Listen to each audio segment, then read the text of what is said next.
Di balik lautan sempit yang hanya selebar 33 km ini, nasib ekonomi dunia bisa berubah dalam sekejap.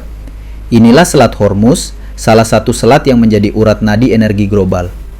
Ia tak sebesar Samudra Pasifik, tak sepopuler terusan Suez, tapi jika ia berhenti berdetak, dunia sementara akan berhenti beroperasi. Menjadi alat strategis ketika memanasnya konflik antara Iran, Amerika Serikat, dan Israel. Tapi apa sebenarnya yang dipertaruhkan jika selat ini ditutup? Dan kenapa dunia bisa lumpuh jika selat ini berhenti berdetak? Sebelum itu, jangan lupa dukung channel ini dengan klik tombol like, subscribe, dan share ke tetangga kalian.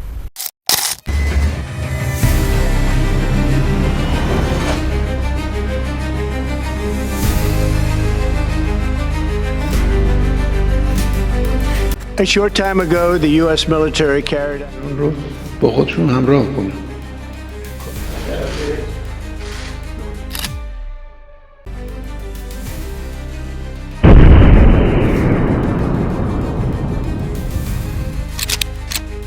Selat Hormuz adalah salah satu selat yang terletak antara Teluk Persia dan Teluk Oman. Selat ini adalah jalur laut paling sibuk dan terpenting di dunia sebagai arus subsidi pengiriman minyak ke seluruh belahan bumi dari timur hingga ke barat. Perairan tersebut, yang merupakan bagian penting dari infrastruktur perdagangan global, memfasilitasi transit jutaan barel minyak dan produk minyak bumi per hari. Seperti yang dilansir oleh media The Guardian, setiap hari, sekitar 20% dari konsumsi minyak global, setara lebih dari 20 juta barel per hari, melewati selat ini. Negara-negara seperti Arab Saudi, Irak, Uni Emirat Arab, dan Kuwait sangat bergantung pada selat ini untuk menyalurkan komoditas vital mereka ke pasar global.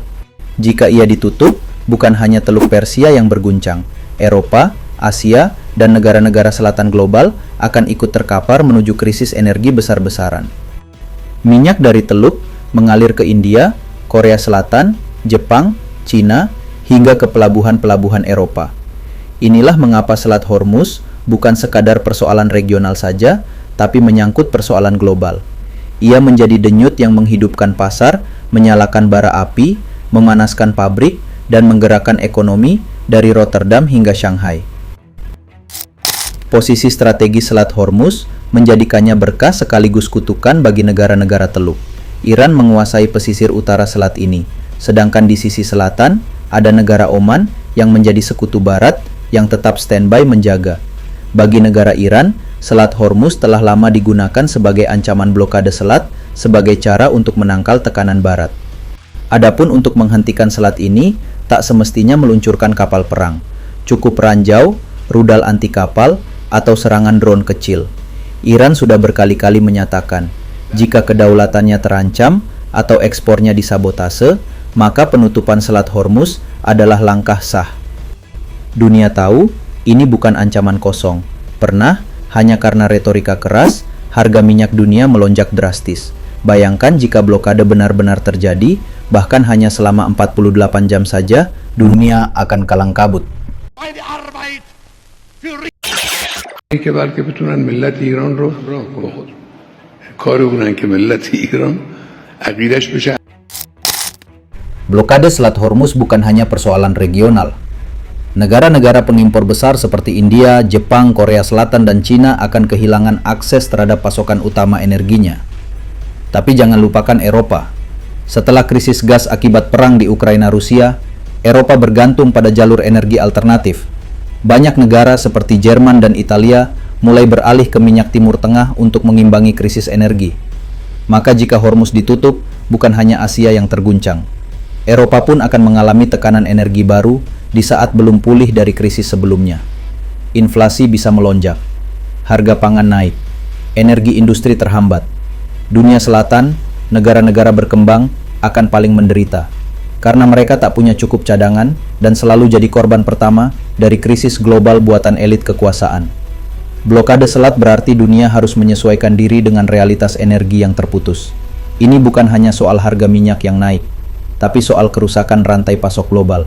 Pesawat lebih mahal untuk terbang, truk lebih mahal untuk bergerak. Pabrik menunda mesin-mesin produksi beroperasi. Barang-barang akan langka. Inilah awal mula krisis global jika urat nadi Timur Tengah ini terputus. Dunia yang bergantung pada logistik cepat akan mengalami keterlambatan. Harga pangan melonjak, biaya hidup naik, bahkan teknologi tinggi seperti semikonduktor, tekstil, hingga farmasi tak luput dari efek ini. Semuanya bersumber dari bahan baku dan transportasi yang digerakkan oleh bahan bakar. Jika blokade berlangsung lebih dari beberapa hari, respons militer hampir pasti terjadi ketegangan. Negara-negara eksportir akan mendesak intervensi, armada tempur akan dikirim, dan pertempuran bisa pecah kapan saja. Tapi setiap intervensi membawa risiko eskalasi. Iran memiliki jaringan sekutu dan milisi di Lebanon, Suriah, Irak, hingga Yaman. Maka konflik yang bermula dari satu titik sempit bisa berubah menjadi konflik regional terbuka yang bisa saja membuka gerbang World War III. Dunia kembali menyaksikan betapa perdagangan dan perang sering berjalan seiring. Situasi ini menunjukkan satu hal penting, betapa rentannya tatanan global yang dibangun di atas bahan bakar fosil. Ketika satu titik sempit bisa membuat seluruh dunia gemetar, maka tatanan itu dibangun atas ketidakadilan. Negara-negara kuat bisa mengamankan jalurnya, tapi negara-negara kecil harus menerima nasib.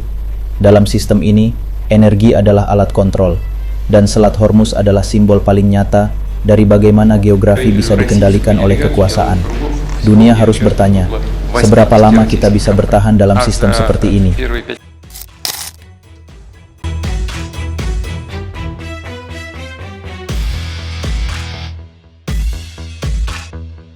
Selat Hormuz adalah luka kecil di peta dunia, tapi ia bisa mengalirkan ketegangan sebesar perang dunia. Ia bisa menenggelamkan ekonomi, membuka konflik, dan menyingkap kesenjangan struktural global. Di abad ke-21 ini, ketika dunia bicara soal transisi energi, Selat Hormuz mengingatkan bahwa transisi itu belum terjadi. Kita masih hidup dalam dunia yang bisa dihentikan oleh sebuah selat kecil di tengah pasir dan laut. Dunia harus berubah sebelum selat itu benar-benar ditutup. Inilah Mesin Kiri, dokumenter, politik, dan sejarah. Jangan lupa subscribe, aktifkan lonceng, dan bantu kami membongkar labirin kekuasaan global. Request pembahasan selanjutnya.